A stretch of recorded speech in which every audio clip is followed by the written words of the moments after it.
Hello student, you are the most welcome in H G science classes. H G science classes में आपका most welcome है। Today's topic is the resistance. आज का हमारा topic है resistance. What is the resistance? Wire के अंदर ऐसी क्या प्रॉपर्टीज होती हैं जिससे उसमें करंट है कि जो रेट होती है वो डिक्रीज हो जाती है and wire becomes to heated, और वायर जो होता है वो हीटेड हो जाता है। सो मैं ये मान सकता हूँ ये एक तरह से रेजिस्टेंस है। जब किसी वायर में इलेक्ट्रिक कंडक्टर में करंट फ्लो होता है, सो करंट फ्लो होने पर उसकी जो रेट होती है वो डिक्रीज हो जाती है। डिक्रीज होते ही उस वायर में इलेक्ट्रॉन्स का फ्लो होता है, तो इलेक्ट्रॉन्स के फ्लो होने पर इलेक्ट्रिकल जो एनर्जी होती है उसके अंदर वो हीट एनर्जी में कन्वर्ट हो जाती है। हीट एनर्जी में कन्वर्ट होने को ही क्या कहा जाता है? रेजिस्टेंस का फॉर्म दिया जाता है। एडवांस रेजिस्टेंस को अगर मैं कहूं तो the properties of wire, wire की ऐसी property which decrease the rate of electric current, जो इलेक्ट्रिक करंट की रेट को डिक्रीज करता है, उसे क्या कहते हैं अपन? रेजिस्टेंस। सो यहाँ पर मैंने इसको डायरेक्टली समझा रहा हूं। ये इलेक्ट्रिक कंडक्टर है, इसको बैटरी से कनेक्टेड किया है। हमें पता है कि बैटरी से कनेक्टेड करने पर करंट जो फ्लो होता है, इट मींस करंट क्या होता है? आई। ये पॉजिटिव टर्मिनल से नेगेटिव टर्मिनल की ओर फ्लो होता है, बल्कि इलेक्ट्रॉन जो उसके अंदर इलेक्ट्रॉन फ्लो होते हैं वो नेगेटिव से पॉजिटिव टर्मिनल की ओर फ्लो होते हैं। सो यहाँ पर जैसे नेगेटिव चार्ज आएगा, ये नेगेटिव इस नेगेटिव इलेक्ट्रॉन्स के ऊपर रिपल्सन फोर्स एक्सर्ट करेगा, और रिपल्सन फोर्स एक्सर्ट करने पर इसमें इलेक्ट्रिकल एनर्जी प्रोड्यूस होगी, और वही इलेक्ट्रिकल एनर्जी हीट एनर्जी में कन्वर्ट होगी and wire become to heated, wire गर्म हो जाता है। सो एक तरह से रेजिस्टेंस की प्रॉपर्टीज ये है। तो जैसे ही यहाँ पर नेगेटिव करंट फ्लो होएगा, नेगेटिव इलेक्ट्रॉन्स फ्लो होंगे, गेटेड टू हीट है, wire become to heat, wire heated हो जाएगा। अब समझना इसको, ये इलेक्ट्रिक कंडक्टर किसी न किसी एटम या मॉलिक्यूल्स या एनी मटेरियल का बना होता है। तो इसके अंदर क्या होता है? एटम प्रेजेंट होता है। अब एटम प्रेजेंट है तो यहाँ पर इस एटम के अंदर न्यूक्लियस भी प्रेजेंट होगा। So these electron present in the outermost cell. ये इलेक्ट्रॉन कहाँ प्रेजेंट होते हैं? आउटरमोस्ट सेल, क्योंकि कहीं ना कहीं ये एटम ये मेटल का बना, और ये मेटल ही क्या होते हैं? एटम होते हैं। और एटम में क्या प्रेजेंट होते हैं? सेल्स और ऑर्बिट, जिनके अंदर क्या प्रेजेंट होते हैं? इलेक्ट्रॉन प्रेजेंट होते हैं।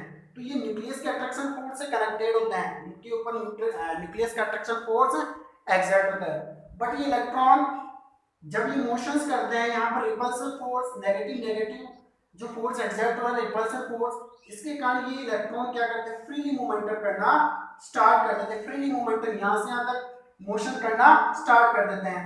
So these electron collide to each other. ये इलेक्ट्रॉन एक दूसरे से टकराते हैं, और टकराते ही इलेक्ट्रिकल एनर्जी प्रोड्यूस करते हैं, और इलेक्ट्रिक एनर्जी हीट एनर्जी में कन्वर्ट हो जाती है। और यही क्या है इसका? Resistance property. तो यहाँ से इस न्यूक्लियस के अट्रैक्शन फोर्स को ब्रेक डाउन करके आगे फ्लो होने में इसको काफी टाइम लगेगा, और इसी के कारण इसका रेजिस्टेंस इंक्रीज होएगा। तो मैं कहता हूँ कि the property of wire which decrease the rate of electric current is called resistance. इसे क्या कहते हैं अपन? Resistance. So that is the resistance.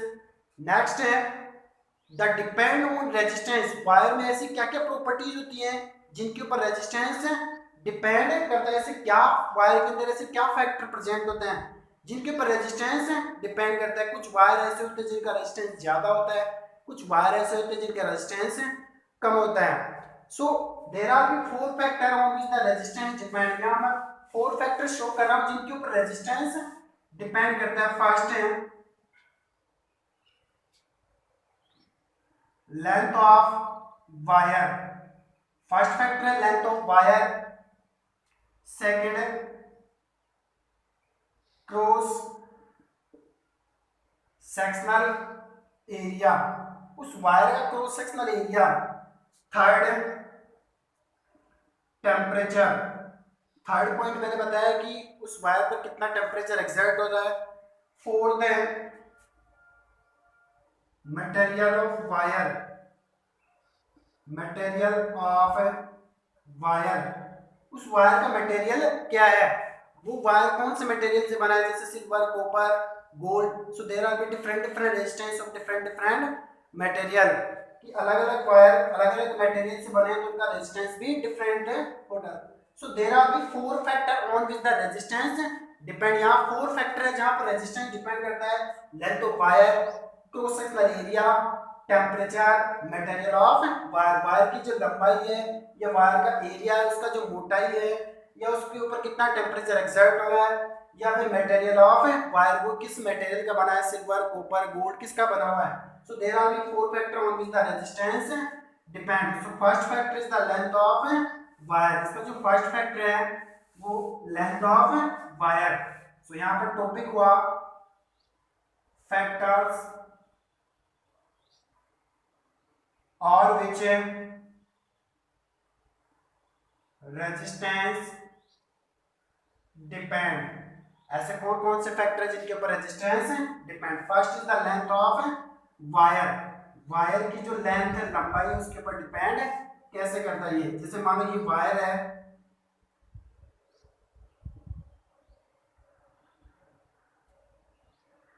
इसकी लंबाई क्या है, एल है, ये यहां से यहां तक इसकी लंबाई है। ए इसका क्या होगा, क्रॉस सेक्शनल एरिया। तो फर्स्ट अपन देख रहे हैं length of wire, only length of wire. अब इस वायर को मैं थोड़ा खींच करके इसकी लेंथ को क्या कर देता हूं, इंक्रीज करता हूं। तो जैसे मान लो मैं इसकी लेंथ को यहां से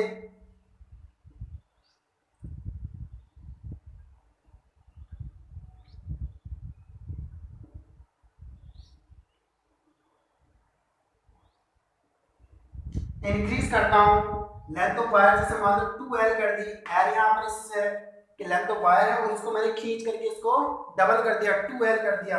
तो उसके ऊपर क्या इफेक्ट पड़ेगा, इसका रेजिस्टेंस कैसे चेंज होएगा।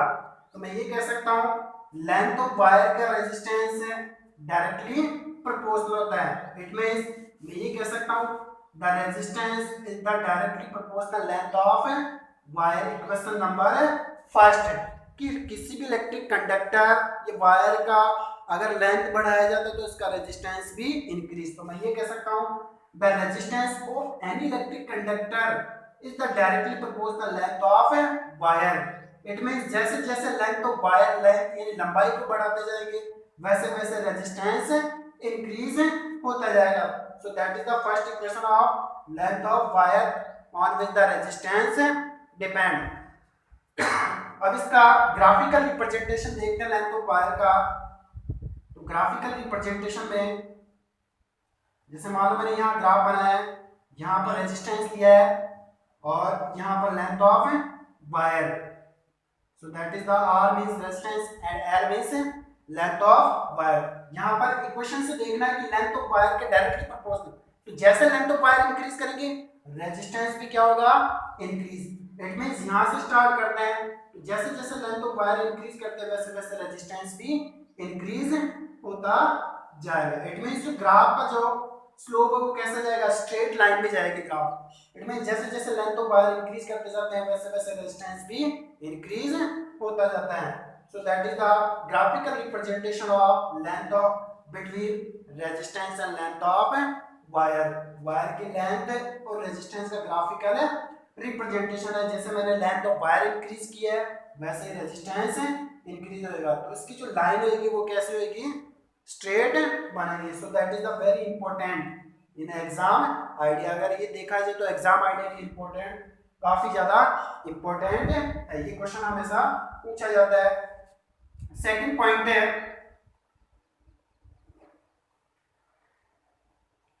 Cross sectional area.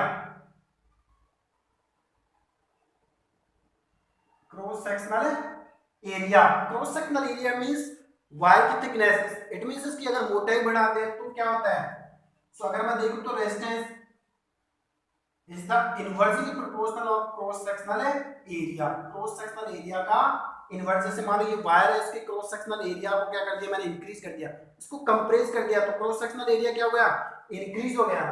It means the resistance is the inversely proportional the cross sectional area. A means cross sectional area, किसी भी वायर के क्रॉस सेक्शनल एरिया का इनवर्सली प्रोपोर्शनल होता है। इट मींस उल्टा होता है कि जैसे जैसे मैं वायर का cross sectional area it means मोटाई को बढ़ाता जाता हूं वैसे वैसे रेजिस्टेंस डिक्रीज होता जाता है। इट मींस जो मोटे वायर होते हैं उनका रेजिस्टेंस काफी कम होता है, जो पतली वायर होते हैं इनका रेजिस्टेंस काफी ज्यादा होता है। सो क्रॉस सेक्शनल एरिया का इनवर्सली प्रोपोर्शनल होता है। अब इसका ग्राफिकल रिप्रेजेंटेशन देखते हैं। तो ग्राफिकल रिप्रेजेंटेशन में इसका ग्राफ कैसा बनेगा, उल्टा बनेगा। इट मीन जैसे मान लो मैंने यहाँ पर रेजिस्टेंस लिया है और यहाँ पर क्रॉस सेक्शनल एरिया लिया है। तो ग्राफ का जो स्लोप जैसे इसमें स्ट्रेट बन रहा है, बट इसमें कैसा बनेगा, उल्टा। इट मींस इसका उल्टा ग्राफ बनेगा, इट मींस इनवर्स बनेगा यहाँ पर।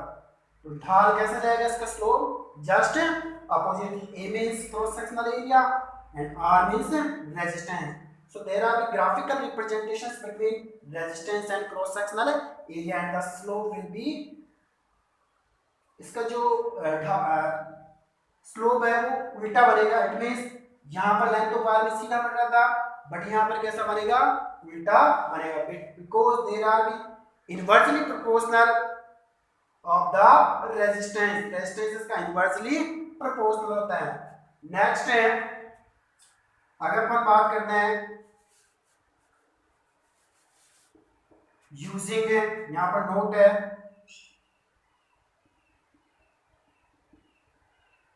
Using equation first and second, equation number first और इक्वेशन नंबर सेकंड को यूज करते हैं। यहां पर इक्वेशन नंबर फर्स्ट क्या थी, आर प्रोपोर्शनल है।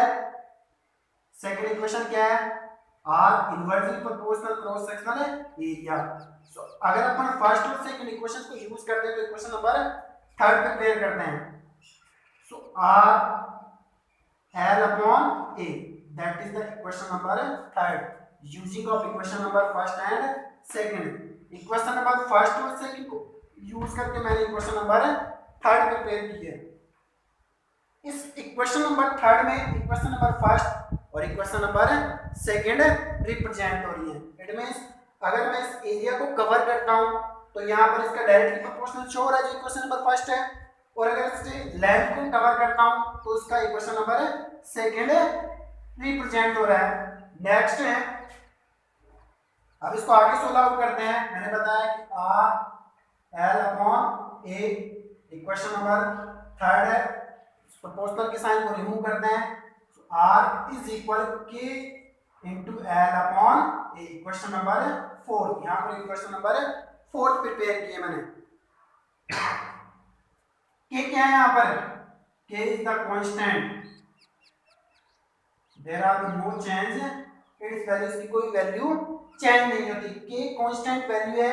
It is also be known as specific resistance, इसे स्पेसिफिक रेजिस्टेंस भी कहते हैं।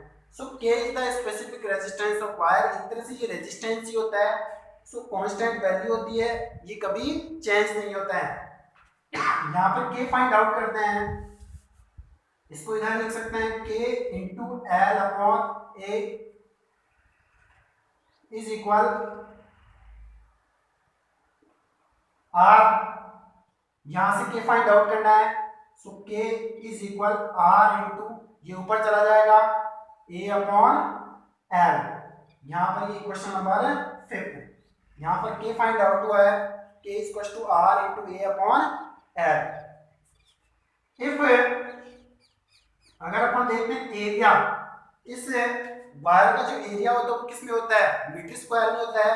इस area is the meter square and length is the meter. अगर एरिया को मीटर स्क्वायर में और लेंथ को मीटर में देखते हैं तो K फाइंड आउट करते हैं। तो K इज इक्वल, यहाँ पर R रेजिस्टेंस है उसको ओम में शो किया जाता है, ओम इनटू एरिया को किस में शो किया जाता है, मीटर स्क्वायर, अपॉन लेंथ किसमें, मीटर में। तो यहाँ पर मीटर स्क्वायर को ऐसा लिख सकते हैं, मीटर इनटू मीटर, मीटर से meter cancel. So K is equal ohm into meter. K यहाँ पर स्पेसिफिक रेजिस्टेंस है, वो ओम और मीटर के मल्टीप्लिकेशन के इक्वल होता है। So there are the specific resistance of any electric conductor which is the multiplication of ohm and metre. So यहाँ पर दो फैक्टर मैंने बताया, length of wire and cross sectional area. Third point is temperature and fourth is the material on which the resistance depend. It will be discussed in next lecture. Thank you.